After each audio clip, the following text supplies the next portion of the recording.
Greetings and salutations, everyone. I hope everyone is doing well still. We are this much closer to tonight's live stream. Right now, I have an amazing and very informative bonus for you. Before we get into it, though, a couple links. As you know, I rely on Patreon, PayPal, and the merch to help the channel to continue to grow and go. Links to Patreon and PayPal are in the description below. Merch displayed directly under the video. Also, Dogman Frightening Encounters, Volume 1 through 3, the audiobook versions. They were written and researched by Tom Lyons, narrated and produced by me, Jeff Nadolny. Those audiobooks are available on Audible, Amazon, and iTunes, links to which are also in the description as well. And finally, last but definitely not least, if you'd really like to help support this channel to continue to grow and go, simply subscribe. It does not cost a cent. Click the like button, takes half a second. If you don't want to miss out on any of the informative uploads I put out daily, click that bell icon. Please leave a comment. Why? Well, because all these things, they really do help this channel to continue to grow and go. And yeah, they definitely matter. Now, everyone, I have taken far too much of your time. Let's jump into tonight's bonus, shall we? So throughout the Dogman and cryptid research, investigation, and narration, I've talked with police officers, government agents ranging from park rangers all the way up to alphabet agents. But tonight, what I have for you all is a file from an FBI agent who was involved in the Dulce underground base and other DUMBs throughout our country. And it is very, very enlightening, but also terrifying that our government knows that these things exist and actually helped create them, but yet say they keep us safe. Here is that transcript/letter. The following is from a secret report released by FBI Special Agent codenamed Jordan, who has been involved with the intrigues taking place near Dulce, New Mexico, and Area 51, Dreamland, Nevada. Among his fellow colleagues within the FBI, Jordan was often referred to as the X-File Man. Jordan claims to be an abductee whose birth in 1962 was genetically engineered by tall grays that had apparently altered the genetic codes within the ovum of his human mother, who was also an abductee, and infused the genetic coding of the ovum with certain specific genetic characteristics, taken from another female abductee for some undetermined purposes. Although his life was being severely manipulated by the aliens, agents of the Department of the Navy apparently stepped in to counter some of the machinations which the aliens were carrying out, using abductees like Jordan as pawns in a vast game of cosmic chess. With the permission of the agent himself, the following was reproduced from Maya Adams' book, The Exiles. Incidentally, the author uses the British spelling of gray with an E, rather than the American spelling of gray with an A. Just in case the reader was wondering which is the correct spelling, they are both correct. The account I am about to give is based on my experiences and personal investigation I have conducted over the past several months. I cannot, and in a few instances I specifically prevented from, revealing where and when I acquired all of this information I will present. I will state that on 2 occasions I deliberately violated secure areas, and on 1 occasion participated in a rather unorthodox field interrogation in order to obtain data. I also deliberately involved several innocent parties who, unfortunately, may become subject to penalties, which should rightfully only be mine. I have lied, and I have done so knowingly and repeatedly in order to elicit information and in order to cause governmental entities to react to moves they only thought I was making. I freely admit that I am guilty of abusing the power of my office and my credentials. I do not apologize for this, but I may soon become subject to administrative or legal consequences of these actions. So be it. At the risk of appearing melodramatic, more dire consequences may also follow. I can only state that if resistance is within my power, I will not go quietly. I am taking the precaution of disseminating this account, both on paper and disk, to several individuals solely and exclusively as the means of forestalling the desirability of attempting to silence me entirely. It is my belief that revenge would not be the goal of those opposed to my efforts, but rather the prevention of the leakage of information. As a copy of this report is now in your hands, I urge you to make numerous additional copies and place these copies in several locations to avert efforts at recovering all of them. Let me be very clear. If my opponents are able to recover all of the copies of this report, then they will inevitably turn to the matter of muzzling me as the only remaining threat to security they face. I am firmly convinced that I was abducted by non-human sentinel beings at the age of 6, section deleted, and that my newly surfaced, thanks to Dr. Name Deleted, recollections regarding this incident are reliable and real. These beings strongly resembled the gray breeders I will describe below, but as I remember, no workers, I can't be entirely sure of what these beings represented. However, I have incontrovertible evidence that the aliens who abducted me as a child have maintained an interest, if not an influence, in my life. This evidence has already been provided to those who could make the best use of it. The Department of the Navy is a relatively small clandestine agency within the United States government, which is staffed primarily by individuals ostensibly recruited and trained by other elements of the federal government. It is funded and supported by the NSA and is also augmented by very tightly compartmentalized elements of the armed forces.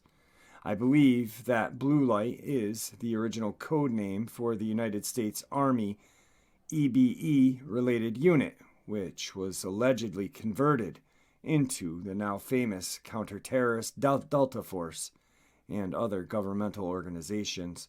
Approximately 1/3 of the headquarters Division 5 of the FBI is actually a front for Don, Department of the Navy, with at least several dozen headquarters special agents devoted to these matters. Despite its name, the Department of the Navy has very little to do with the actual United States Navy. Its existence is known only by the extremely limited number of individuals, and its actual mission is known by an even smaller number. The Department of the Navy's purpose is to direct extraordinary, unique activities in relation to extraterrestrial biological entities, EBEs, and alien technologies, with the primary missions of combating alien operations which are hostile to the national security of the United States, gathering and exploiting alien technologies, and the containment of premature disclosure of information regarding the presence and intentions of the EBEs. Ironically, while NASA supposedly suspects or knows that there are alien artifacts on the moon and is suppressing data on this subject, this was only mentioned to me as an aside. NASA has no official role in dealing with the EBEs. This is not to say, however, that NASA, like the rest of the overt government, is not penetrated by some Department of the Navy personnel. Furthermore, the Department of the Navy has had some interaction with NASA personnel who accidentally became aware of too much. I was also told that an overt NASA effort to detect non-human civilizations was doomed to failure, but I was not told why. The Greys are divided into quasi-sentinel asexual workers who are, on average, 4 foot tall, and dominant breeders who have large eyes and are, on average, almost 6 feet in height. Both types of Greys have 4 fingers on each hand. This alliance emerged from the successful recovery of several apparently crashed Grey craft and the subsequent establishment of relations with the species. This relationship is, for the time being, clandestine by the choice of both parties and involves a very limited and gradual sharing of information and technology by the Greys. Note, this would seem to contradict the earlier statement that the Department of the Navy is interested in defending our national security from malevolent alien species. However, we must understand that initially the decision of MJ-12 to establish contact with the Greys was partly motivated by national security concerns. For instance, the desire for advanced weapons, the establishment of a treaty with the Greys in order to appease any intent on their part of taking control, all the while studying them and their weaknesses. In reality, it seems as if some of the intelligence agencies were attempting to do to the Greys what they have done to other cultures, including our own. That is, use the treaties as a weapon against the Greys to infiltrate their operational structure and find out their weaknesses and exploit their technology at the same time.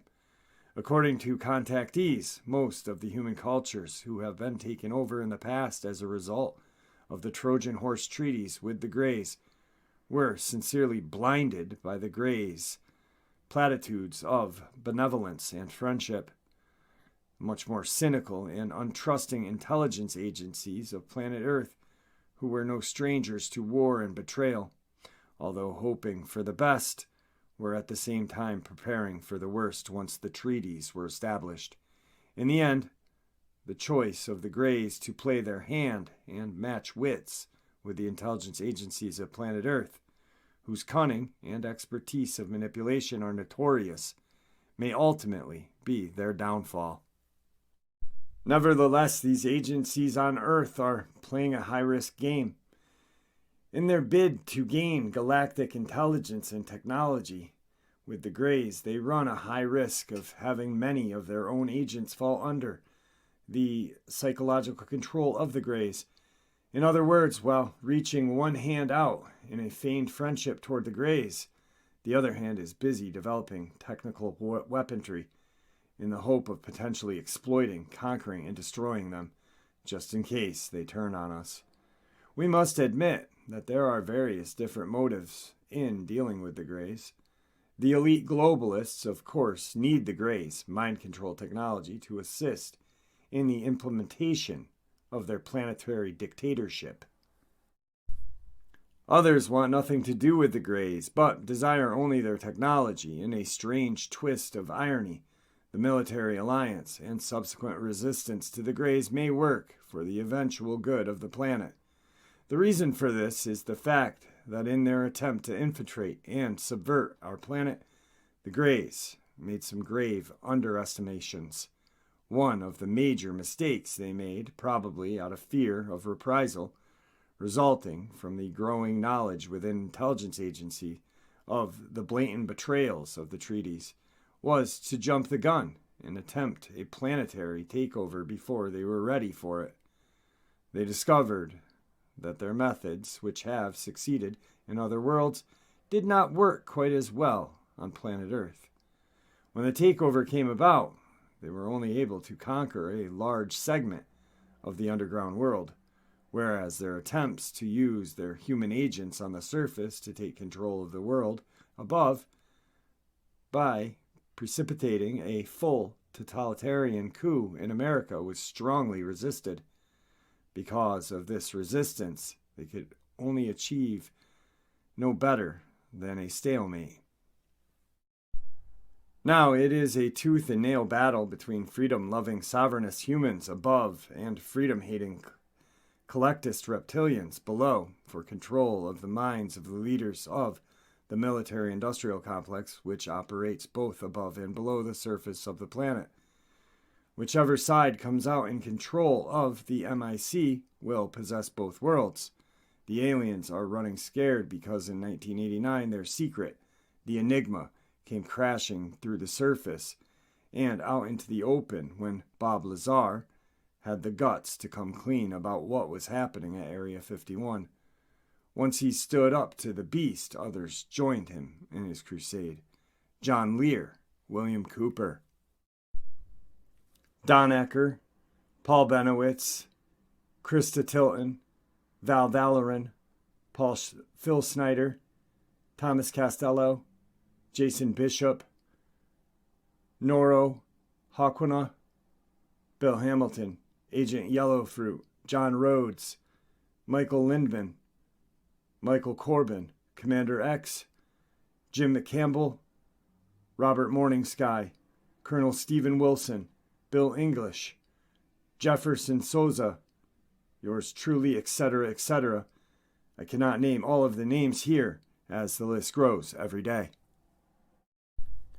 Although many of these may have some heated personality and philosophical differences among themselves, they nevertheless have the same thing in common.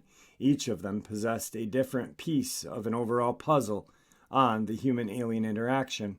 Once the dam broke, so to speak, what had previously been a situation that was out of control in respect to the U.S. government became a situation that became out of control for the Greys, except some rather desperate attempts by the Greys in the future to resolve the situation and take back control. As I said, they are running out of time, and they are running scared and desperate. Beings do desperate things. Will they simply concede defeat and leave this planet?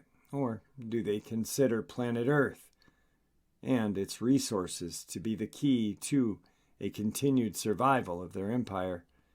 I personally get the feeling that the inferior leaders of the reptilian collective or hive have already invested too much in this planet to leave it so easily.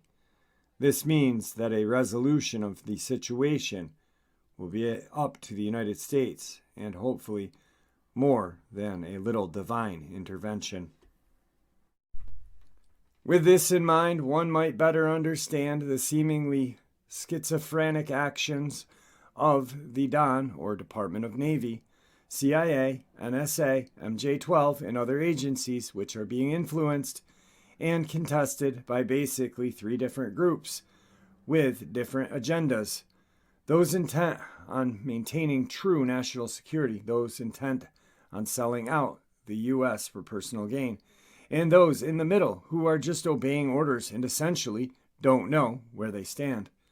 Several sources claim that the United States Navy structure has been infiltrated to some extent by fascist elements operating deep within the CIA and NSA, in effort to use its organizational structure to serve their unconstitutional agendas. In most cases, without the knowledge of most Navy personnel themselves. Through misrepresentation of their motives and intentions, these infiltrators have succeeded in gaining support from the Navy personnel for their clandestine activities using the false facade of patriotism or national security, when in reality, many of the joint NSA alien projects have in reality subverted the national security of the United States.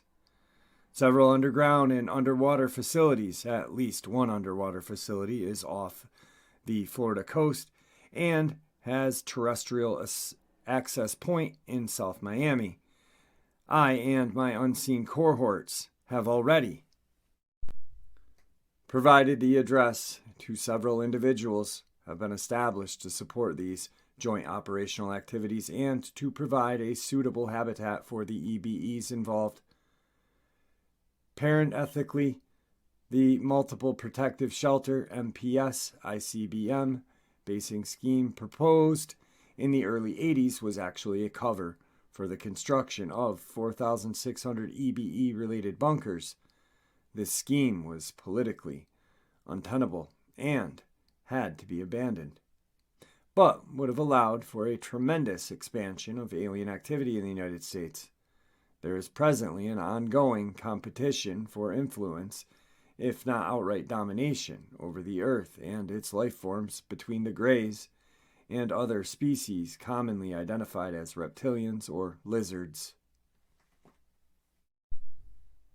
It is supposedly known that this species ominously refers to itself as Earthlings. I was shown extremely clear photographs of examples of this species. Reptilians appeared human-sized, had 3 toes on each foot, and had notably large mouths, muzzles, with prominent teeth. This competition has resulted in the destruction of several craft both within and without the Earth's atmosphere, and has prompted the development of certain aspects of the United States strategic nuclear forces, as well as the Strategic Defense Initiative. The Department of the Navy conducts extensive surveillance and monitoring of individuals who are unknowingly part of an ongoing program of manipulation of the human gene pool by competing non-human alliances. This manipulation was initially undertaken by the reptilian species, apparently to direct certain human traits in ways favorable to this species. In addition, reptilian efforts have apparently focused on the United States and, to a lesser extent, its allies, due to the United States leading economic and military or military-industrial worldwide. Study has determined that the reptilian efforts in this area amount to long-term genetic sabotage. The reptilians have also been responsible for livestock mutilation and some human abductions for other negative purposes. Strangely, there is some historical connection between the reptilians and the development of nuclear energy, but this was only hinted by my sources.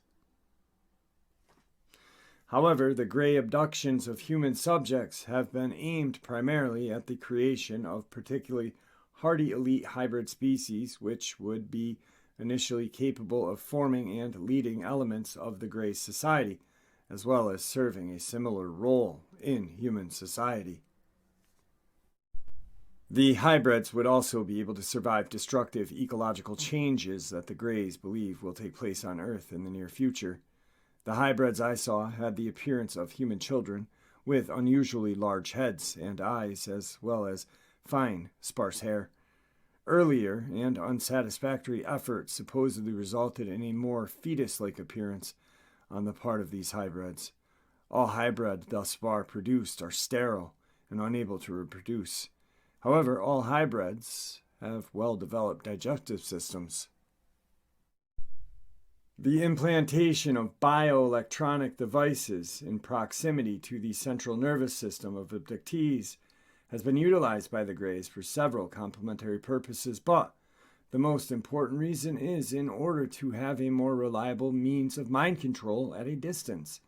Such control is necessary in order to facilitate follow-up abductions and in order to prevent male subjects from having voluntary sterilizations. The Department of the Navy has taken a very active and largely successful role in countering reptilian genetic sabotage. However, it is tasked with taking no role other than observation of the Grey abductions to the extent permitted by this group. This results in moral and control problems within this organization. These moral problems have benefited me on more than one occasion, and I strongly believe that governmental conclusion in these activities is unconstitutional.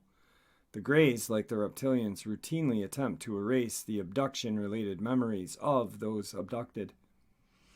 One of the most exotic elements of the Grey technology exploited by the Don involves the deliberate regulation of human brain activity, including telepathic communication and propulsive technologies, which include temporal and, for a lack of better term, trans-dimensional facets. Grey biotechnologies are, paradoxically, fundamentally primitive, but have some extremely advanced facets. Practically significant is the ability to manufacture synthetic, biological, mechanical entities. I wonder if the so-called men in black, if they exist, are examples of these sort of beings. The conditioning of human brain temporal lobe activity through electromagnetic and advanced medical techniques is used by the Department of the Navy in two primary ways. The most obvious is in the elimination of undesirable memories from the minds of accidental witnesses to gray abduction. In this case, somewhat less reliable electromagnetic means just normally be utilized. The second, but actually more important use for this form of advanced mind control is in the elimination of undesirable memories in the minds of Department of Navy personnel and other knowing participants in government activities relating to EBEs. This latter form of hypnosis is normally done through a more reliable medical or chemical means and is utilized for two reasons. The first reason is actually in the interests of the mental health of certain individuals unable to successfully cope with the unique psychic environment surrounding EBE activities.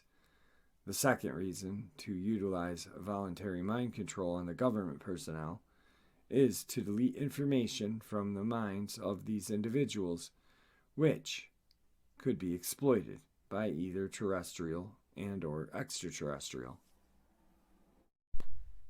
Department of Navy field agents are therefore often referred to as zombies and their units as zombie squads. Voluntary erasings are far more reliable than those imposed upon the subject, especially if there is a surgical component.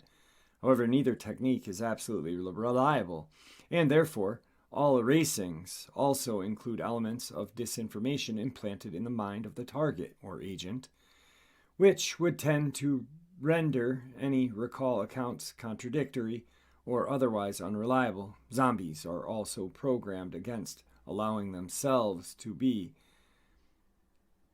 hypnotically regressed or otherwise medically examined by unauthorized personnel. This is practically important, as most of these agents have implants placed in their bodies by the Greys to supposedly monitor Department of Navy compliance with mutual agreements. Morale among Department of Navy agents is practically impaired by the obvious deterioration of mental and emotional function among these individuals as a result of these psychic interventions. The Department of Defense has been a primary beneficiary of alien-derived tech, which has been disseminated in a largely covert manner. In other words, even the military engineering units and defense contractors involved have been unaware of the actual source of key breakthrough techs supplied to them. Although some alien technology has been adopted, specifically in the hypersonic blank stealth and blank reconnaissance program, and some anti-gravity drive extraterrestrial craft are now being actually duplicated. I was shown one hovering almost silently in a hangar at a sub-site of the Nellis Air Force Base and can state that rumors regarding such craft were accurate. The most significant alien tech being acquired are supposedly in the field of computing. These technologies have provided the United States with a secret and therefore largely theoretical technological superiority over other nations. I will also mention that I was flown aboard a helicopter of a design I had never seen before, which was not only unbelievably quiet, but could also cloak itself from being seen by the naked eye during the hours of darkness using a system referred to as blank. There is also an ongoing program of gradual society conditioning to accept the existence of influence of EBEs in Earth's history. Accordingly, the Department of Navy currently has plans to eventually stage a first contact event similar to the depicted in the film Close Encounters of the Third Kind, so as to prevent any immediate disclosure of the fact that first contact actually took place 50 years ago, mid-40s. This is only part of the classical psychological warfare program directed at the American people by their own government without appropriate authority. There is also an Department of Navy effort in progress to fully identify other alien entities which has had an impact on this planet. Specifically, there is an EBE species known as that of the Birdman, which is believed to be somehow reptilian related. Various known among sources as the Mothman, Wind Draco, pterodactyloids. There is also an alien species which has been identified as the babies for their somewhat neonatal appearance. These might be some sort of hybrid humanoid.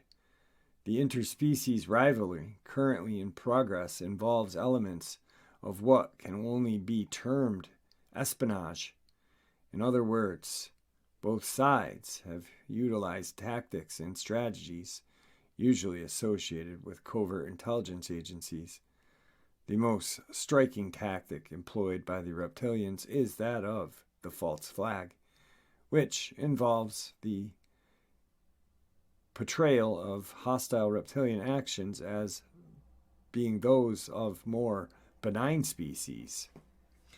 This particular technique has been focused on the United States government on several occasions, and in one incident that was recounted to me resulted in the killing of numerous Greys by the United States military forces. The dissemination of disinformation is also a favored technique. The utilization of mind control techniques by both sides makes this particular espionage game a difficult one to comprehend or master. And as they say, the truth is out there, but can we recognize it when we see it? All right, folks, very informative bonus upload. I hope you enjoyed it as much as I enjoyed sharing it with you. Guys, I cannot wait till tonight's live stream, 12 a.m. Eastern Standard Time. I hope to see you all there.